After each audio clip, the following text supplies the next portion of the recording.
تخيل يا عزيزي إن واحد يعطس في بوركينا فاسو وعديها يعطس ممكن يعملك مشكلة في مكانك وانت قاعد دلوقتي. مساء الخير أو صباح الخير حسب التوقيت اللي بتسمعني فيه. أهلا بيك في مساحة فراغ جديدة. إذا كوباية شايك جهزت وسندوتش الحلاوة في إيدك اتفضل ادخل معانا ساحة الفراغ. أما إذا كنت لسه مجهزتهوش فمن فضلك روح جاهزهم وتعالى، عشان أنا مش هديك قطمة ولا هديك شوية شاي معايا بصراحة. يعني تعالى باللانش بوكس بتاعك، عادي مسموح لك يعني. النهاردة يا عزيزي شغلتني فكرة كده وقريت عنها بصراحة. يعني فكرة خلتني أقول طب ما تيجي أدخل مساحة الفراغ بعيد عن ضوضاء الحياة اليومية وأفكر فيها معاكم بصوت عالي. كنت قريت نظرية غريبة شوية بتقول إن رفرفة جناح فراشة في البرازيل ممكن تعمل إعصار في اليابان. تخيل، يعني بالمنطق ده يبقى زي ما قلتلك، إذا واحد عاطس في بوركينا فاسو وقلنا هنعديها عاطس، ممكن موبايلك يقع من إيدك دلوقتي وأنت قاعد. موضوع غريب أنا عارف، بس الغرابة دي لفتت انتباه كتير من العلماء والفلاسفة وحتى السينمائيين وبدأوا يدوروا وراها.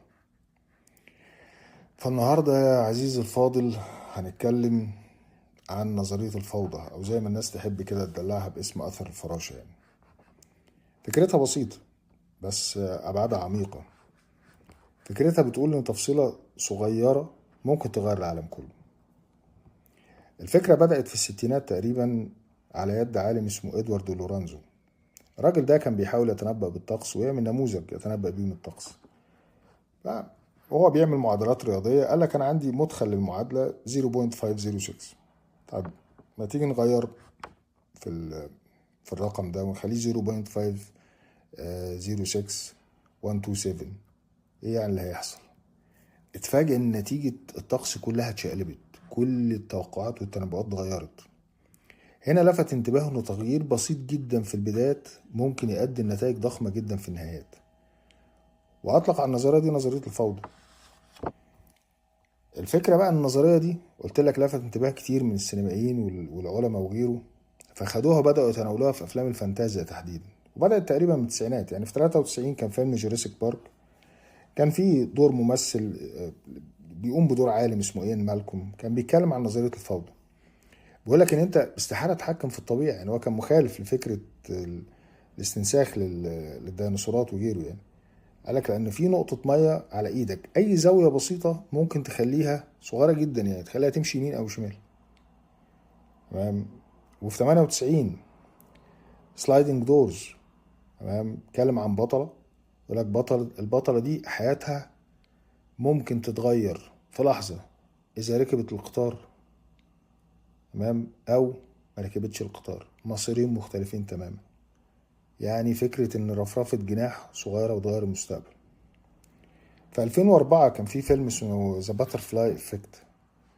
البطل اكتشف طريقة يرجع بيها للماضي ويحاول يغير تفاصيل بسيطة عشان متوقع نتائج مختلفة، لكن طبعا كانت نتائج بتبقى كارثية.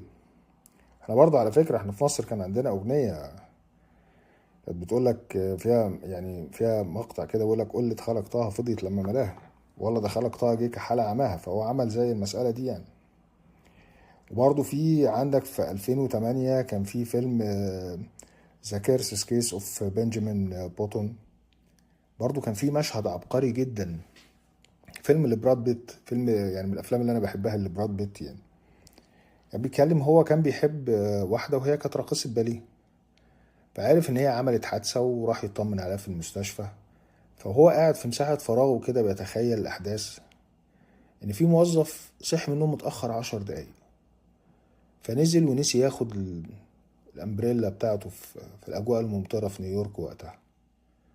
فنازل مستعجل في الوقت اللي نازلة فيه واحدة بتوقف تاكسي، راح هو راكب مكان التاكسي ومشي، فاضطرت تتأخر.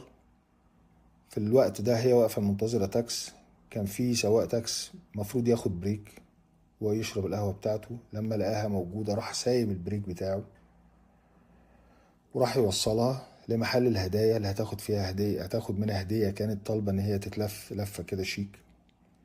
لقت الهدية ما خلصتش، لان البنت اللي بتلف الهدايا وعايزك تركز معايا بس في التفاصيل الغريبة دي. كيف الهدايا حبيبها سابها امبارح اما اكتشفت خيانته، اللي الأدب بيخونها مع واحدة تانية، فكانت قاعدة بتعيط في الباب الخلفي، فرجعت اتأخرت في لف الهدايا، فهم بيتحركوا بالتاكس، كان في عربية بتنزل حمولة فأخرتهم، فالسواق استعجل راح طالع بسرعة ومش شايف اللي قدامه.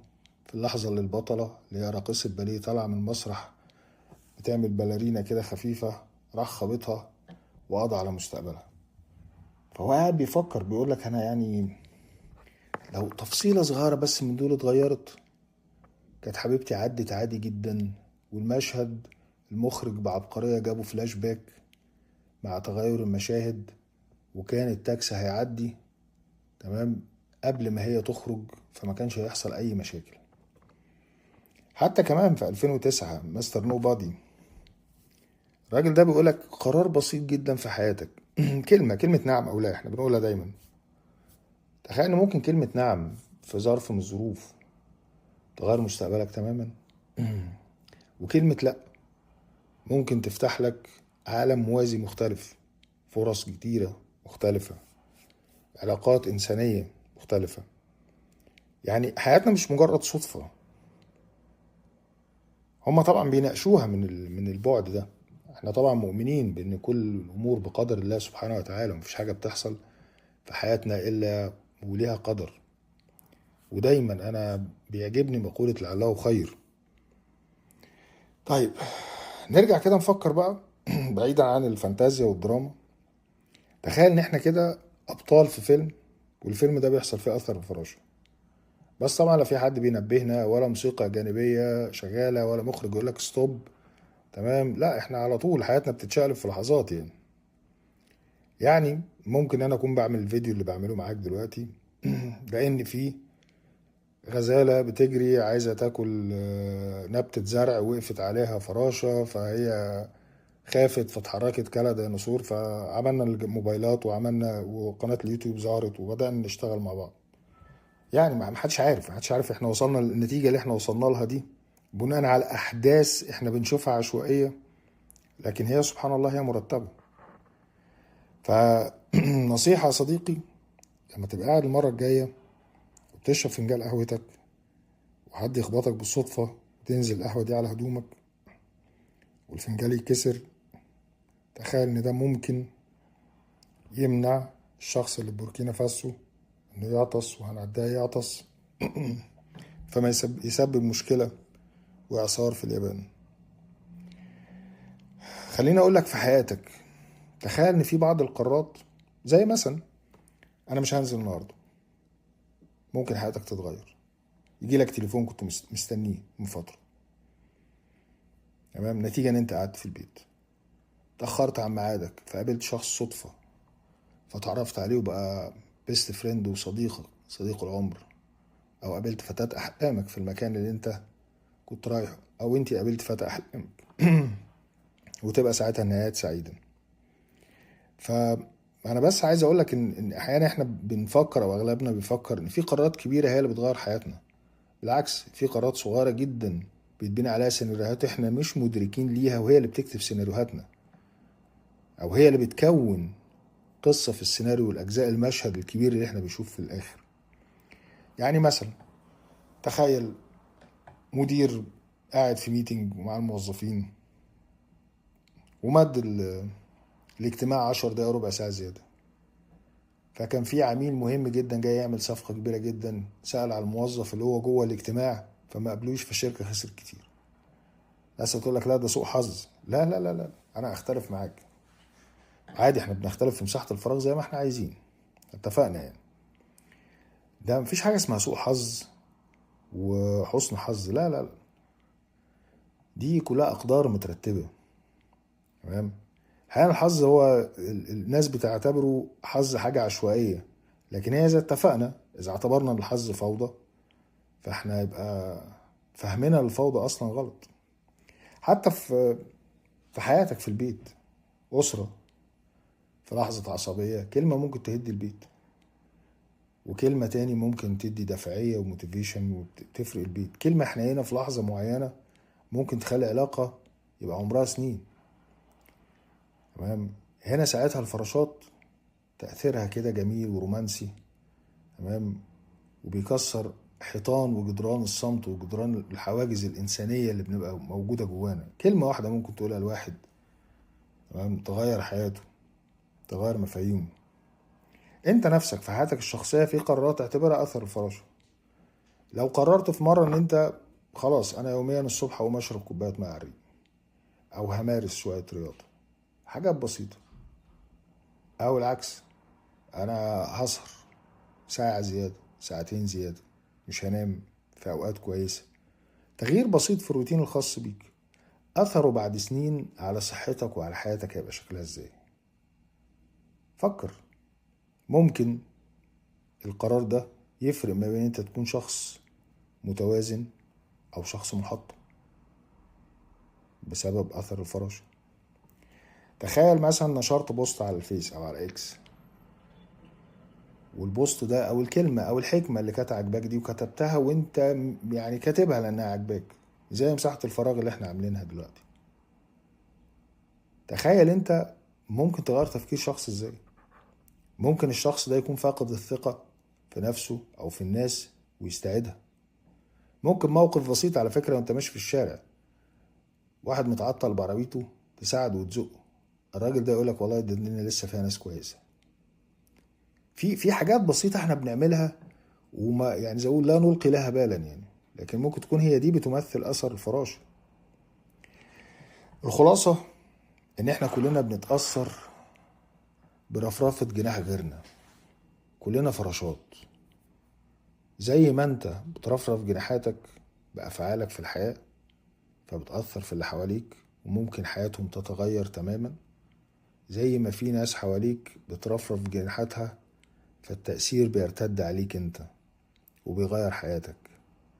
الخلاصة ان الفوضى مش فوضى، الفوضى هي نظام، العشوائية هي نظام. اي فوضى بداخلها نظام قد لا ندركه فنصنفها ان هو فوضى. في حاجات بسيطة جدا وصغيرة جدا بتحصل حوالينا بتمثل رفرفة الجناح للفراشة. فالخلاصة واللي انا خرجت بيه من الموضوع ده كله حابب اشاركه معاكم في الفراغ ونسيبه في الفراغ ونقفل عليه واحنا طالعين، ان يوم ما تحس ان الامور خرجت على السيطرة حواليك او موقف غريب جدا حصل معاك، ثق تمام الثقة ان ممكن يكون الموقف ده، بل اكيد الموقف ده هيغير حاجات كتير لاحقا انت ممكن ما تدركهاش. جزء بسيط في بازل موجود في حياتك. وافتكر فراشة ما كانتش عايزة تعمل اعصار، ولا الراجل اللي بيعطس في بوركينا فاسو اتفقنا ان هنعديها بيعطس عايز يعمل اعصار.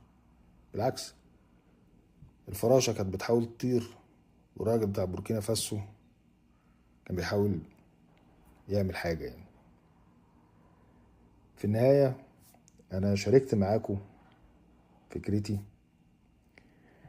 وعادي احنا في الفراغ، والى ان نلتقي او لا نلتقي في مساحة فراغ اخرى، ولكن الاكيد ان احنا مش هنقرب بعض. اقول لكم سلام عليكم.